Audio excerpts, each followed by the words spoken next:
दोस्तों, क्या आप जानते हैं कि सुल्तान राही जैसे फेमस एक्टर को बेदर्दी से कत्ल कर दिया गया था। और क्या आपको पता है कि पाकिस्तान की दो फेमस स्टेज डांसर्स को दिन दिहाड़े सारी दुनिया के सामने मार दिया गया था। प्लस क्या आप जानते हैं कि अमजद साबरी जैसे मशहूर कवाल को किसने और क्यों मारा। आज की इस वीडियो में मैं आपको सरेआम कत्ल की जाने वाली पाकिस्तान की सबसे फेमस सेलिब्रिटीज के बारे में बताने जा रहा हूँ। तो शुरू करते हैं अपना काउंटडाउन। खुशबू खान। दोस्तों, खुशबू एक पश्तून फैमिली से ताल्लुक रखने वाली ड्रामा एक्ट्रेस और स्टेज आर्टिस्ट थी। इसका असल नाम सोबिया था और इसका ताल्लुक नौशहरा से था। इसकी शादी एक अफगानी पठान से हुई थी जिससे इसकी बेटी भी थी, लेकिन बाद में इन दोनों की डिवोर्स हो गई थी। खुशबू अपने भाई के साथ नौशहरा में ही रहती थी और बहुत से स्टेज ड्रामों में रूटीन वाइज पार्टिसिपेट करती थी। लोग इसे काफी पसंद भी करते थे।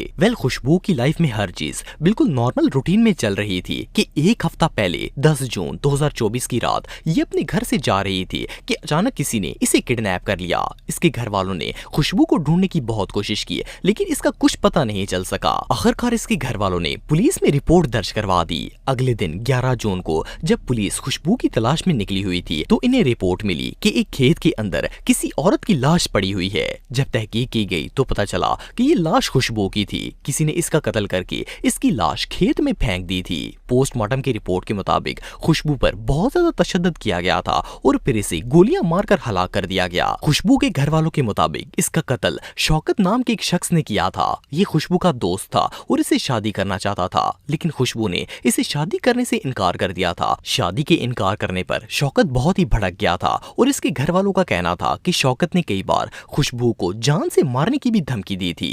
सच क्या है इस बात का तो पता नहीं, लेकिन ये स्टोरी वाकई में टेरिफाइंग।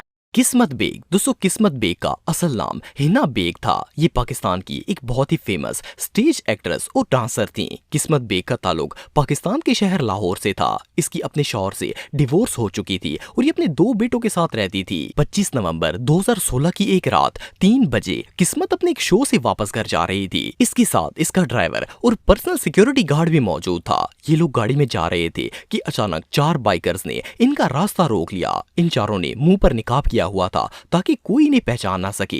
इन्होंने किस्मत बेग को गाड़ी से बाहर निकाला और इस पर अंधाधुंध फायरिंग शुरू कर दी। सिर्फ इतना ही नहीं, बल्कि जब किस्मत के गार्ड ने इन्हें रोकने की कोशिश की तो इन्होंने इसे भी गोली मार दी और वहां से भाग गए। आप बिलीव नहीं करेंगे कि इस लड़की को एक या दो नहीं बल्कि पूरी 8 गोलियां मारकर हलाक किया गया। इसे फौरन हॉस्पिटल ले जाया गया, लेकिन इतनी ज्यादा गोलियां लगने की वजह से ये बेचारी जख्मों की ताब नहीं ला सकी और हॉस्पिटल में इसकी डेथ हो गई। इसे मारने वाले लोग कौन थे इस बात का पता नहीं चल पाया, लेकिन कहा जाता है कि ये हमला इसके हेटर्स की तरफ से करवाया गया था और इसे पूरी प्लानिंग के तहत कत्ल किया गया।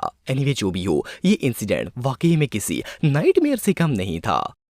कंदील बलोच। दोस्तों, अगर कंदील बलोच की बात की जाए तो ये एक ऐसी लेडी थी जिसे शायद ही कोई पाकिस्तानी ना जानता हो। ये एक मशहूर एक्ट्रेस और मॉडल थी और काफी ज्यादा लिबरल भी थी। इसे सोशल मीडिया के थ्रू फेम हासिल किया था और इसके बाद ये शोबिस में आ गई थी। ये अक्सर वल्गर वीडियोस बनाकर सोशल मीडिया पर अपलोड करती थी। इसे पाकिस्तान की सबसे पहली फेमिनिस्ट और सोशल मीडिया सेलिब्रिटी भी कहा जाता है। अगर कंदील का फैमिली बैकग्राउंड देखा जाए तो ये एक बहुत ही मिडिल क्लास फैमिली से ताल्लुक रखती थी। वैसे तो कंदील के पेरेंट्स ने कभी इसे वीडियोस बनाने से नहीं रोका था, लेकिन इसका भाई जिसका नाम वसीम था वो इसे अक्सर इस काम से मना करता था। इसके पेरेंट्स के मुताबिक इन दोनों बहन भाइयों की आपस में बिल्कुल नहीं बनती थी। वसीम को इसकी बोल्डनेस और वल्गर परफॉर्मेंस बिल्कुल पसंद नहीं आती थी और वो इसे हमेशा ये काम छोड़ने के लिए कहता था। इवन इसे जान से मारने की भी धमकी देता, लेकिन कंदील ने कभी इसे सीरियस नहीं लिया। सिर्फ इतना ही नहीं, बल्कि कंदील की वल्गैरिटी दिन ब दिन बढ़ती जा रही थी और तमाम सोशल मीडिया इसके खिलाफ था। आखिरकार 15 जुलाई 2016 की एक रात वसीम ने अपने बहन को मारने का प्लान बना लिया। इसने सबसे पहले अपने माँ बाप और कंदील को दूध में नींद की गोलियां मिलाकर दी ताकि वो सब सो जाएं। जब सब लोग सो गए तो इसने नींद के दौरान ही अपनी बहन का गला घोंटकर इसे मौत के घाट उतार दिया। सुबह जब कंदील की माँ ने देखा तो कंदील मुर्दा हालत में अपनी चारपाई पर पड़ी हुई थी। इसने जब वसीम से पूछा तो वसीम ने बिना डरे सबको बता दिया कि इसी ने कंदील को कत्ल किया है। इसके भाई ने न सिर्फ अपने पेरेंट्स को बल्कि पुलिस को भी अपना एतराफ़ जुर्म कर लिया और कहा कि इसने गैरत के नाम पर अपनी बहन का मर्डर किया है। जो भी हो, कंदील का अंजाम वाकई में बहुत बुरा हुआ।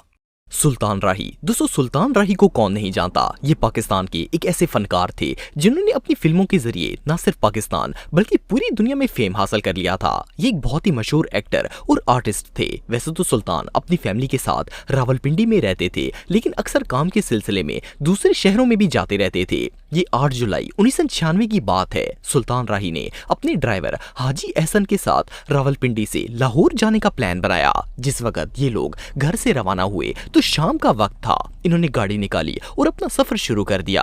हाजी एहसन के मुताबिक इनका सफर बहुत ही खुशगवार जा रहा था। ये दोनों बारी बारी ड्राइव कर रहे थे ताकि किसी एक को भी थकावट ना हो। जब इनकी गाड़ी गुजरावाला शहर के अंदर से गुजर रही थी तो अचानक गाड़ी का टायर ब्रेस्ट हो गया। उस वक्त रात के 1 बजे थे और आसपास कोई ऑटो शॉप नहीं थी, इसलिए हाजी एहसन ने खुद ही गाड़ी का टायर चेंज करना शुरू कर दिया। इनका कहना था कि ये गाड़ी के नीचे टायर चेंज कर रहे थे और सुल्तान राही इनके पास खड़े थे। ये लोग अभी टायर चेंज कर ही रहे थे कि अचानक मोटरसाइकिल पर 2 लोग आए और गन दिखाकर सुल्तान राही को लूटने की कोशिश करने लगे। सुल्तान क्योंकि बहुत ही बहादुर थे, इसीलिए ये गन देखकर डरे ही नहीं और उल्टा उन डाकुओं पर हमला कर दिया। डाकू इन्हें देखकर घबरा गए और डर के मारे एक डाकू ने सुल्तान के चेहरे पर गोली मार दी। जैसे ही सुल्तान को गोली लगी, ये चेहरे से होती हुई जबड़े को चीरकर सीधा दिमाग में चली गई और सुल्तान की मौके पर ही डेथ हो गई। डाकुओं ने जब देखा कि सुल्तान राही को गोली लग गई है तो वो फौरन वहां से फरार हो गए और आज तक पुलिस इन्हें नहीं पकड़ पाई। ये चोर कौन थे ये बात कोई नहीं जानता।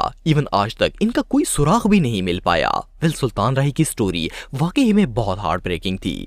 फहमीना चौधरी। दोस्तों फहमीना का असल नाम फौजिया चौधरी था। ये एक पाकिस्तानी मॉडल थी जो अपनी फैमिली के साथ सिंगापुर में रहती थी। इसने बहुत से टीवी शोज में मॉडलिंग की। 2019 में इसे मिस सिंगापुर का टाइटल भी दिया गया था। फहमीना पाकिस्तान में अपना मॉडलिंग स्कूल बनाना चाहती थी। अक्टूबर 2013 में ये इस सिलसिले में पाकिस्तान आई और प्रॉपर्टी खरीदने का फैसला किया। फहमीना की माज वकार नाम के एक शख्स से डीलिंग चल रही थी। माज एक प्रॉपर्टी डीलर था और रियल एस्टेट का काम करता था। जब इसने देखा कि फहमीना के पास इतनी दौलत है तो इसके दिमाग में शैतान आ गया।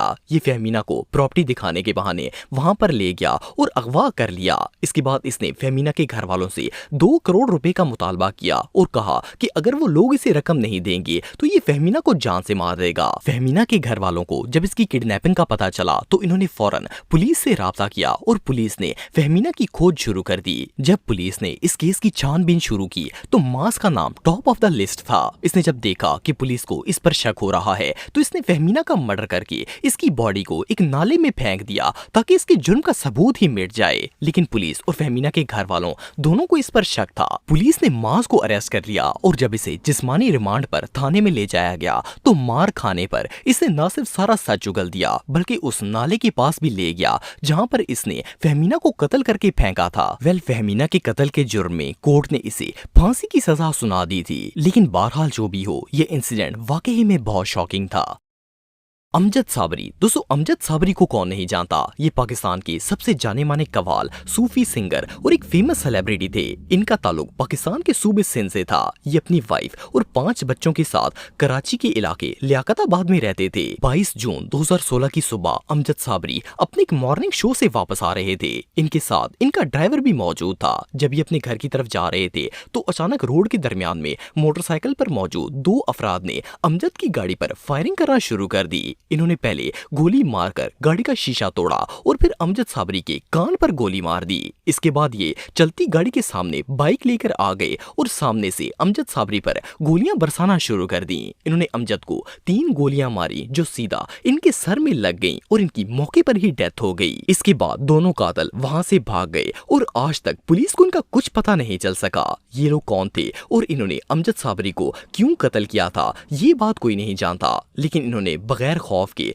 दिन दिहाड़े भरी ट्रैफिक के दरमियान इस मशहूर सेलिब्रिटी को मौत के घाट उतार दिया। इससे पता चलता है कि ये किसी आम बंदे का काम नहीं था। बहुत से लोगों का कहना है कि ये अमजद साबरी के हेटर्स थे, जबकि कई न्यूज चैनल्स का कहना है कि अमजद की एक कवाली इनकी परमिशन के बगैर इंडिया की फिल्म में यूज की गई थी, जिसकी वजह से कॉपीराइट के सिलसिले में इनकी इंडिया से अनबन चल रही थी। इसीलिए उन लोगों ने शायद इन्हें मरवा दिया होगा। एनीवे जो भी हो, ये पाकिस्तान के सबसे हाई प्रोफाइल मर्डर केसेस में से एक था और पुलिस इनके कातिलों का आज तक पता नहीं लगा पाई। तो दोस्तों आज के लिए बस इतना ही। उम्मीद आपको वीडियो पसंद आई होगी। अगर आप मुझे इंस्टाग्राम पे फॉलो करना चाहते हैं तो दी हैदर टीवी पे आप मुझे फॉलो कर सकते हैं।